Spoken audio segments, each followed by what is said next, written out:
पे एक ही माइक है, माइक नंबर 4। माइक नंबर 4 पर अगर कोई गैर मुस्लिम बहन, गैर मुस्लिम खातून हैं तो वो सवाल कर सकती हैं। माइक नंबर 4 से।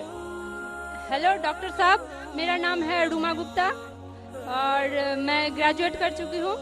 मेरा सवाल है कि अगर एक मुस्लिम लड़का और एक हिंदू लड़की शादी करे और अगर ऐसा हो कि वो मुस्लिम लड़का हिंदू लड़की के घर में नमाज पढ़े और वो हिंदू लड़की उसके घर में जाकर पूजा भी करे, तो ये क्या जायज़ है या नाजायज़ है?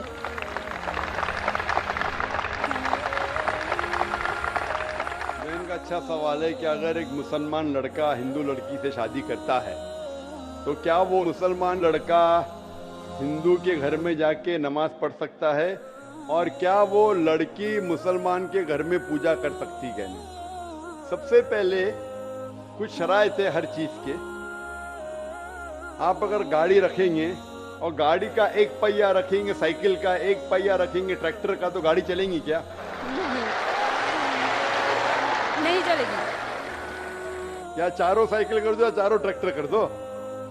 इसीलिए कुरान की आयत है सूरह बकरा की सूरा नंबर 2 आयत नंबर 221 में अल्लाह ताला फरमाते हैं कि आप मुशरिका से शादी नहीं कर सकते जब तक वो ईमान न लाए।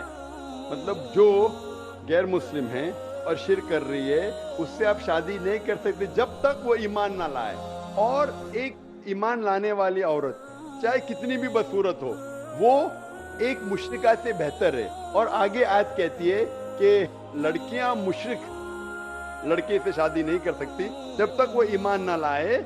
एक मोमिन आदमी चाहे कितना भी बदसूरत हो वो बेहतर है बनिस्बत जो शिरक करता है। इसकी वजह ये है कि इस्लाम में लिखा है कि अगर आप खुदा के अलावा किसी को और पूछते हैं, किसी और की इबादत करते हैं, ये सबसे बड़ा गुनाह है। और अल्लाह ताला फरमाते हैं सूरह निसा में सूरा नंबर 4 आयत नंबर 48 में और सूरा निसा सूरा नंबर 4 आयत नंबर 116 में कि अल्लाह सुब्हाना व तआला अगर चाहे तो कोई भी गुनाह को माफ कर सकता है, लेकिन शिर्क को कभी नहीं माफ करेगा। अगर एक इंसान मुशरिक जैसा मर गया तो अल्लाह ताला कभी भी उसे माफ नहीं कर सकता, क्योंकि मुशरिक वो शख्स जो शिर्क करता है। और ये सबसे बड़ा गुनाह है, क्योंकि हमारा खालिक, हमारा मालिक, हमारा ईश्वर, हमारा खुदा, हमारा भगवान, अगर हम उसको गाली देंगे, ये सबसे बड़ा गुनाह है। जिसने हमें जिंदगी दी, जिसने ये सारी चीजें हमें दी दुनिया में, अगर हम उसको गाली देंगे, उसके अलावा किसी और की इबादत करेंगे, ये शिर्क हुआ। तो इसीलिए इस्लाम में इजाजत नहीं है कि एक मुस्लिम लड़का या लड़की कोई मुशरिक लड़का या लड़की से शादी करे, ये इजाजत नहीं है। जहां तक के सवाल है क्या एक आम मुसलमान हिंदू घर में नमाज पढ़ सकता है? अगर उसके सामने कोई मूर्ति नहीं है तो नमाज कहां भी पढ़ सकता है, अगर जगह साफ है। हमारे रसूल मोहम्मद सल्लल्लाहु अलैहि वसल्लम फरमाते कि सारी दुनिया, सारी धरती मोमिन के लिए मस्जिद है। यानी सारी दुनिया आप कहां भी नमाज पढ़ सकते, देखना चाहिए कि साफ है, आप नमाज पढ़ सकते। तो ये आप जाके अगर हिंदू का घर में जाते हैं और वह साफ है, कोई मूर्ति आगे नहीं है, तो नमाज पढ़ने में कोई हर्ज नहीं है। जरूरी नहीं है कि आपको शादी करना चाहिए फिर आप नमाज पढ़ सकते हैं। शादी करने की जरूरत नहीं है, नमाज पढ़ने के अगर साफ जगह है तो कोई हर्ज नहीं। इसीलिए शादी के लिए शर्त है कि दोनों का ईमान हो। और अगर आप हिंदू मजहब पढ़ेंगे तो हिंदू मजहबी किताब में भी यही लिखा है जो मैंने पहले पेश किया, पहला जो सवाल था भाई साहब का, और मैंने कहा कि हिंदू मजहब में भी यही लिखा है, ना तस्य प्रतिमास्ति, उस ईश्वर, उस भगवान, उस खुदा का कोई अक्स नहीं, कोई मूर्ति नहीं, कोई फोटोग्राफ नहीं, कोई पेंटिंग नहीं, कोई पोर्ट्रेट नहीं, कोई आइडल नहीं, कोई स्टैच्यू नहीं। अगर ये मान ले कि कम से कम जो यकसा है हिंदू और इस्लाम के मजहबी किताब में, कम से कम उसके ऊपर अमल करे तो अक्सर हमारे मुश्किलात दूर हो जाएंगी। जो यकसा नहीं है उसको कल डिस्कस कर सकते हैं। और अगर आप तहकीक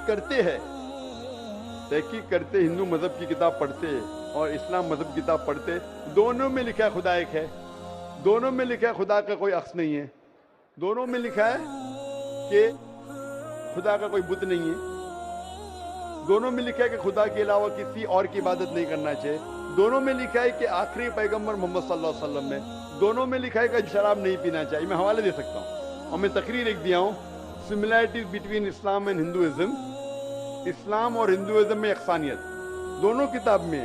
آپ اگر پڑھیں گے قرآن مجید میں سورہ مائدہ سورہ 5 آیت نمبر 90 میں لکھا ہے کہ شراب پینا حرام ہے.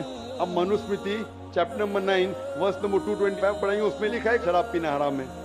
قرآن میں لکھے سورہ مائدہ سورہ نمبر 5 آیت نمبر 3, سورہ بقرہ سورہ نمبر 2 آیت نمبر 173, سورہ انعام سورہ نمبر 6 آیت نمبر 145 اور سورہ نحل چیپٹر 16 ورس 115 میں حرمت علیکم المیتۃ والدم ولحم الخنزیر وما اہل لغیر اللہ بہ. کیا آپ کے لیے حرام ہے مرا ہوا گوشت, خون, سور کا گوشت اور وہ کھانا جس کے اوپر اللہ کے علاوہ کسی اور کا نام لیا گیا ہے. آپ اگر ہندو مذہبی کتاب پڑھیں گے اس میں بھی لکھا ہے کیا سور کا گوشت کھانا حرام ہے. اگر آپ تحقیق کریں گے کافی یکسانیت ہے. اسلام مذہبی کتاب میں لکھا ہے قرآن میں سورہ نور میں سورہ نمبر 24 آیت نمبر 30 اور 31 کے اندر حجاب کے بارے میں. عورت کو الحمدللہ حجاب میں ہونا چاہیے, سر سے ڈھکا ہونا چاہیے اس کا جسم, صرف جو دکھ سکتا ہے وہ چہرہ اور ہتھیلی تک کے. آپ اگر ہندو مذہب کتاب پڑھیں گے رگ وید بک نمبر 8 میں لکھا ہے اور رگ وید بک نمبر 10 میں بھی لکھا ہوا ہے کہ عورت کو اپنے سر کے پلوں کو ڈالنا چاہیے چہرے پہ.